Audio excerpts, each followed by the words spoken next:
اور جیسے جہاں نماز روزہ زکوٰۃ کا حکم دیا گیا اللہ رب العالمین نے، وہاں پر پردے اور حجاب کے احکام بھی نازل ہوئے ہیں جن پر عمل کرنا لازمی ہے۔ اسی لیے امت مسلمہ کو اللہ رب العالمین نے فرمایا کنتم خیر امت کہہ کر تبلیغ کا فریضہ سونپا گیا۔ وہیں اللہ رب العالمین نے سورہ توبہ آیت نمبر 41، سورہ نمبر 9، پارہ نمبر 10 میں ارشاد ربانی ہے، اعوذ باللہ السمیع العلیم من الشیطان الرجیم انفروا خفافا وثقالا، فرمایا کہ جہاد کو لازمی پکڑو، ہلکے ہو یا بھاری ہو۔ حرز المؤمنین علی القتال فرما کر جہاد کی تربیت کا حکم دیا گیا۔ اور یہی مسلمانوں کا سنہرا دور تھا جب مسلمانوں نے ان تمام احکامات کا دامن تھامے رکھا۔ جب ان احکامات کا دامن تھامے رکھا، تو وہ دنیا میں سر بلند اور عزت و آبرو سے رہے۔ اسی لیے کیا خوب شاعر نے اس کی عکاسی کی ہے، وہ معزز تھے زمانے میں مسلمان ہو کر، اور تم خوار ہوئے تارک قرآن ہو کر۔ عمل جب تک کیا ہم نے محبت کی شریعت پر، عمل جب تک کیا ہم نے محمد صلی اللہ علیہ وسلم کی شریعت پر، خدا شاہد کے ہم سے گردش دوراں بھی گھبرائی۔ خدا شاہد کے ہم سے گردش دوراں بھی گھبرائی، لیکن بدقسمتی سے یہود و نصارہ کی سازشوں اور مسلمانوں کے اندرونی موجود کالی بھیڑوں، جنہوں نے دین کا نام استعمال کرتے ہوئے دین کا لباس اوڑھ کر مسلمانوں کو گمراہ کیا، مسلمانوں کو محض مساجد اور عبادات تک محدود کر دیا، محدود کرتے ہوئے جہاد و قتال سے دور کیا۔ حالات نے وہ پلٹا کھایا جس کا نتیجہ ہم آج دیکھ رہے ہیں اور بھگت رہے ہیں۔ اللہ رب العالمین سے ہماری یہ دعا ہے کہ وہ ہمیں صحیح معنوں میں مسلمان بننے کی توفیق عطا فرمائے، وہ ہمیں صحیح معنوں میں دین پر چلنے کی توفیق عطا فرمائے، ہمیں اپنے احکامات پر صحیح معنوں میں عمل کرنے کی توفیق عطا فرمائے۔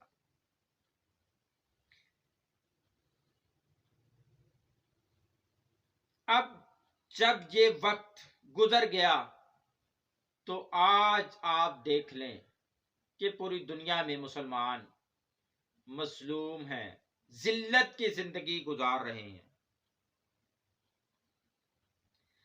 اور انصاف مسلمانوں کے ممالک میں بھی نہیں ہے۔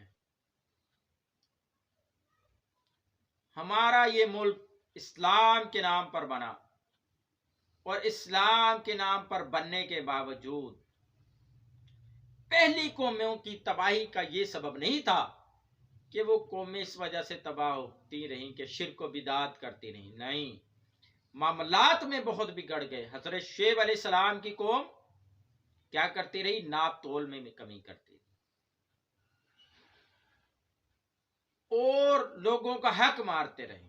آج آپ دیکھ لیں معاشرے میں انصاف نہیں ہے۔ آپ نے دیکھا ہوگا سانحہ بلوچستان، سانحہ بارکھان کے 2 لڑکوں اور 1 خاتون کی لاش ملی۔ اس سے پہلے مقتدر حلقوں کو یہ اطلاع پہنچ گئی تھی کہ ایک سردار جس کے قبضے میں نجی جیل میں کچھ لوگ قید ہیں، ان کی جان کو خطرہ ہے۔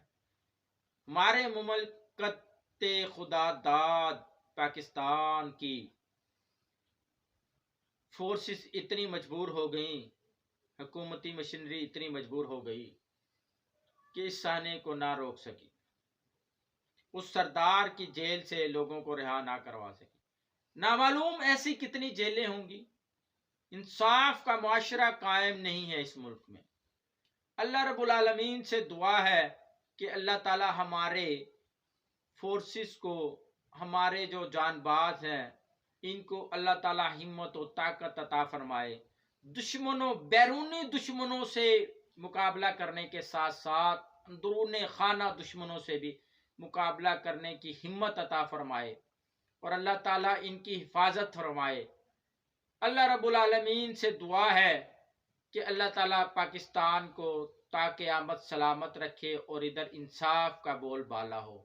یہ نہیں کہ یہ عدالتیں غریب کے لیے ہیں، امیر کے لیے قانون اور غریب کے لیے قانون، اور قانون سب کے لیے برابر ہونا چاہیے. ہم یہ دعا کرتے ہیں کہ اللہ رب العالمین سے کہ یا اللہ ہمارے ملک پاکستان کو تا قیامت قائم و دائم رکھنا، اس کی فورسز کی حفاظت فرمانا، اس کی فورسز کو اللہ تعالی ہمت عطا فرمانا، اور ہمارے معزز عدالتی نظام، صاحبان انصاف کو اللہ تعالی حق بات کرنے کی، اس پر عمل کرنے کی، غریبوں کو انصاف فراہم کرنے کی توفیق عطا فرمائے. اللہ رب العالمین سے دعا ہے کہ اللہ تعالی ہمیں حق بات سمجھنے، سننے اور اس پر عمل کرنے کی توفیق عطا فرمائے.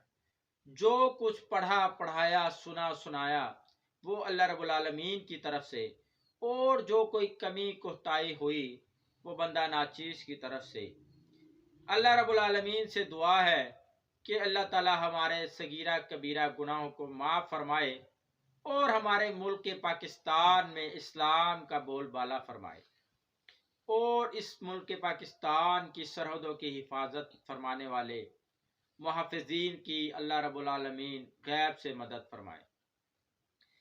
اللہ تعالی ہم پر رحم فرمائے، اللہ تعالی ہماری تمام مشکلات آسان فرمائے. میری زندگی کا مقصد تیرے دین کی سرفرازی، میں اسی لیے مسلمان، میں اسی لیے نمازی. محمد صلی اللہ علیہ وسلم کی غلامی دین حق کی شرط اول ہے، اگر ہو اس میں خامی تو ایمان نامکمل ہے. وما علینا الا البلاغ المبین. سبحان ربک رب العزت عما یصفون وسلام علی المرسلین والحمد للہ رب العالمین. سبحانک اللہم وبحمدک نشہد ان لا الہ الا انت نستغفرک ونتوب الیک. السلام علیکم ورحمۃ اللہ وبرکاتہ.